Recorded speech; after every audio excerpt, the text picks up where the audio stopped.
And joining me now is the Washington Post foreign affairs columnist David Ignatius, retired NATO Supreme Allied Commander Admiral James Stavridis, and former top CIA and Pentagon official Jeremy Bash.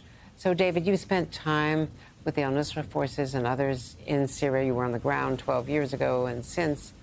Talk to me about the chance that these people will create something functional, something more democratic and multi-ethnic, multi-religious, rather than resorting to something that looks more like the Taliban.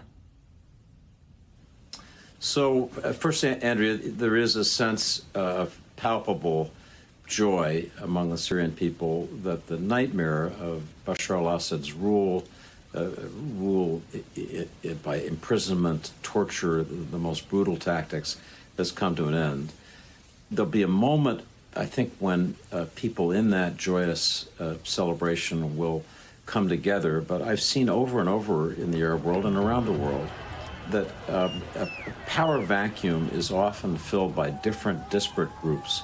There are many groups around the countryside of Syria that are each going to be jockeying for position, trying to protect their own sect, their own community.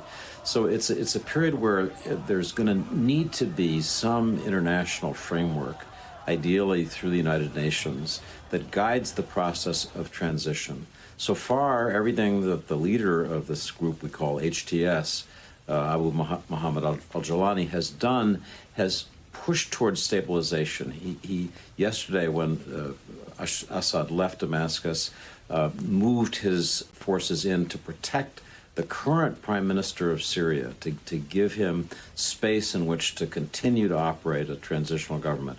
He tried to assure the Syrian army that it won't be disbanded. In other words, he tried to avoid making the kind of mistakes the United States made after it toppled Saddam Hussein in Iraq. So that's a good start. But there needs to be quick movement by moderate Arabs, obvious countries, the UAE, Saudi Arabia, Qatar, Egypt, to move toward the United Nations with a package for transition that gives a UN stamp to what comes next. If that happens, then I would be fairly hopeful that we'll see a transition to a Syria that begins to come back together and work as a country. Admiral, the Syrian army collapsed. How involved does the U.S. have to be? There were 75 airstrikes yesterday against ISIS to also control the chemical weapons, the Russian bases, the ports, as well as the stockpiles of rockets and missiles that Israelis are saying they're very concerned about. Yeah, I think the United States has three interests at the moment. One is the chemical weapons, and the Israelis are, in my view, off to a good start, just evaporating those. But we need to make sure those don't end up in the hands of terrorists. Number two, the Islamic State still active in eastern Syria. That's why we have several hundred troops there battling them. We don't want, as David said a moment ago, a power vacuum could emerge that could reignite the Islamic State. We need to avoid that. That's in our interest. And third and finally, our close ally, partner, friend, military partner, Israel, is on this border. Let's face it, the Israelis can handle themselves in virtually any situation, as we have seen. But we would not want a world in which they are put under pressure. In terms of what happens next, I am hopeful that this will turn out reasonably well. But as we look at the results of the Arab Spring writ large, we look at endings like Afghanistan, like Libya, where I commanded the mission that led to the overthrow of Muammar Gaddafi by his own people. These things have a tendency not to turn out well. Final thought, and David Ignatius said it, it really has to be an international effort here to try and guide and shape this to have any kind of chance of an optimistic outcome. And Jeremy, President-elect Trump posted this. Let me read this to you.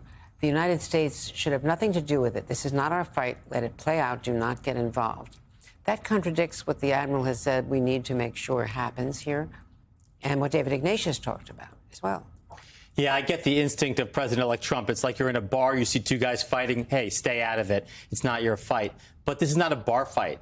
This is an enormous country where there is al-Qaeda, ISIS, other elements that threaten the United States and our allies and our partners. And so we have to stay on our front foot with counterterrorism operations. We have to maintain our troop presence in Syria, in the northeast part of the country, to pound ISIS. We have to maintain an over-the-horizon airstrike capability to hit terrorist targets, join with Israel, maybe take out some of the chemical, biological, and other conventional weapons that might target us or our allies and partners. We have to work with Jordan. We have to work with the UAE, with Saudi Arabia, our other Gulf partners, and our other partners in the region to make sure that Syria does not devolve into a power vacuum that can threaten us. I am happy that Russia turned tail in Iran. I'm happy to see Iran on the move out of there. I'm happy to see Hezbollah decimated. I'm happy for the Syrian people, but I'm a little bit pessimistic, I would say a lot pessimistic, that a Jeffersonian democracy is going to flourish in Syria. It's going to take a lot of hard work by the international community to stabilize that place and stabilize it fast.